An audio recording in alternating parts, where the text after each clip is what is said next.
Do you find rodents cute but can't own one due to certain laws? Hello, everyone. This is DJ X, and this is the first episode of my new podcast, Rodent Rants, where I talk about rodents that should be household pets.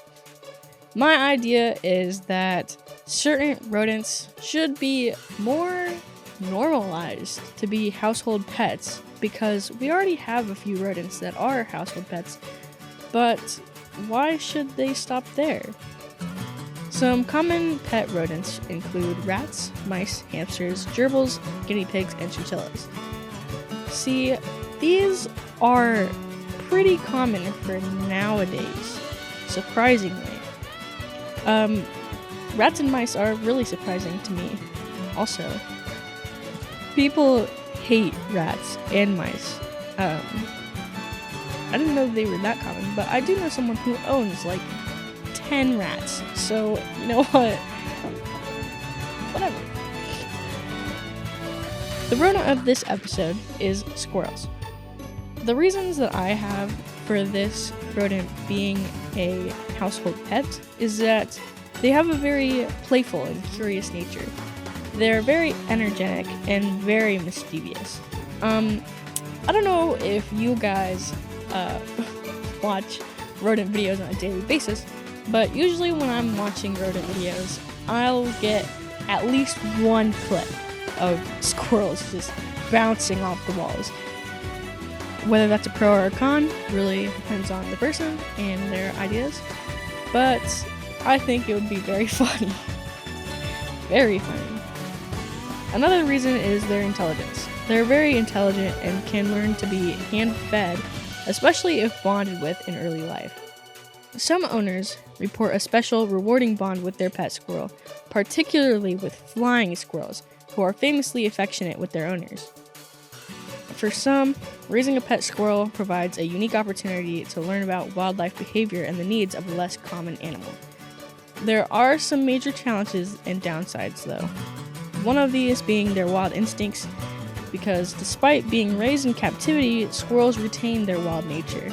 They are naturally territorial and can become vicious, even with their owners, especially with visitors.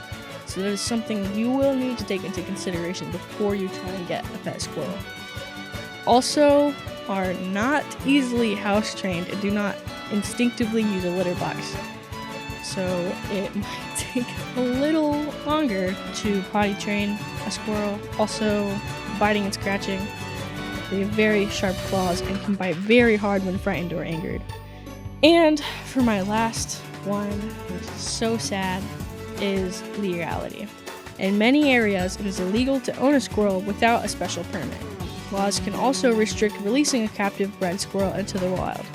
I'm sure there's reasons like they're not used to being out by themselves in the wild because they're captive bred, but the part about permits, that one's pretty sad to me, but I mean, there are some very good reasons for that. But for the next topic of discussion, how to take care of this rodent.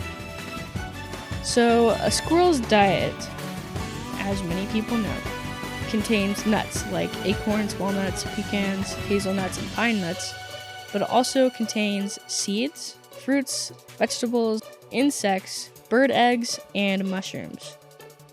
For solidarity, some rodents need to have at least one other rodent living with them because of nature and stuff. Adult squirrels are typically solitary and can be fine on their own, though they will tolerate others for mating or group up with in the winter to keep warm. Baby squirrels, however, benefit from being raised with other squirrels to learn social behaviors and have a better chance of survival, especially if they're raised in a group. To care for a squirrel, provide a large, escape-proof cage with branches for climbing, a comfortable and clean nest, and make sure that they have a good, fresh supply of water kept in the cage, in a quiet, warm location away from drafts and direct sunlight.